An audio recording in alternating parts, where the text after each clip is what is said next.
ನೆಹರೂಗಾಗಿಲ್ಲ, Indira ಗಾಂಧಿಗಾಗಿಲ್ಲ, PV ನರಸಿಂಹರಾವ್ರವರಿಗಾಗಿಲ್ಲ.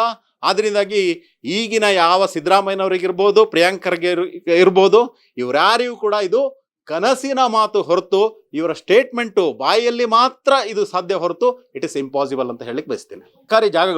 ಸರ್ಕಾರಿ ಜಾಗಗಳು ಕೇವಲ ಕಾಂಗ್ರೆಸ್ ಪಕ್ಷದ ಜಾಗಿರಲ್ಲ. ಅದು ಯಾರ್ಯಾರು ಟ್ಯಾಕ್ಸ್ ಕಟ್ತಾರೆ, ಈ ದೇಶದ ಜನರು, ಸಾಮಾನ್ಯ ಪ್ರಜೆಗಳು ಯಾರಿದ್ದಾರೆ, ಅದು ಇದು BJP ಇರಲಿ, ಕಾಂಗ್ರೆಸ್ ಇರಲಿ, ಹಾಗೆ ಯಾರೇ ಇರಲಿ, ಅವರೆಲ್ಲರಿಗೂ ಸೇರಿರುವಂಥದ್ದು. ಆದ್ರಿಂದಾಗಿ ಸರ್ಕಾರಿ ಜಾಗಗಳು ಎಲ್ಲರಿಗೆ ಸೇರಿರುವಂಥದ್ದಾಗಿದ್ದರಿಂದಾಗಿ ಪರ್ಮಿಷನ್ ತಗೊಂಡೇ ಮಾಡ್ತಿರುವಂಥದ್ದು ಎಲ್ಲದು. ಆದ್ರಿಂದಾಗಿ ಇವರು ಸುಮ್ಮನೆ ಇವಾಗ ಏನಂತ ಹೇಳಿದ್ರೆ, ಎಲ್ಲ ಕಡೆ ಸೋತಿದ್ದಾರೆ, ಆನಂತರ ರಾಷ್ಟ್ರೀಯ ವಿಚಾರಧಾರೆಯಿಂದಾಗಿ BJP ಕೂಡ ಎಲ್ಲ ಕಡೆ ವಿನ್ ಆಗ್ತಿರೋದ್ರಿಂದಾಗಿ ಎಲ್ಲೋ ಒಂದ್ ಕಡೆ ಇವರಿಗೆ ಭಯ ಆಗಿದೆ. ಆದ್ರಿಂದಾಗಿ ಇವರು ಇಂಥ ವಿಷಯದಿಂದ ಪಬ್ಲಿಕ್ ಅಟೆನ್ಷನ್ ಅನ್ನ ಡೈವರ್ಟ್ ಮಾಡೋದಕ್ಕೋಸ್ಕರ ಮಾಡ್ತಿದ್ದಾರೆ ಹೊರತು, ಇವಾಗ RSS ಹುಟ್ಟಿ 100 ವರ್ಷ ಆಯ್ತು. ಆನಂತರ ಸ್ವಾತಂತ್ರ್ಯ ಬಂದು 75ಕ್ಕೂ ಹೆಚ್ಚು ವರ್ಷ ಆಯ್ತು. 75 ವರ್ಷದಲ್ಲಿ ಸುಮಾರು 65 ವರ್ಷ ಕಾಂಗ್ರೆಸ್ಸೇ ಇಡೀ ದೇಶವನ್ನ ಆಳಿದೆ. ಆವಾಗ ಇವ್ರಿಗೆ ಜ್ಞಾನ ಇರ್ಲಿಲ್ವಾ ಅಲ್ವಾ? ಎಷ್ಟೊಂದು ಕಾರ್ಯಕ್ರಮ ನಡೆದಿದೆ. ಏಕಾಏಕಿ ಇವಾಗ ಏನಕ್ಕೆ ಮಾಡ್ತಿದ್ದಾರೆ ಇವರು?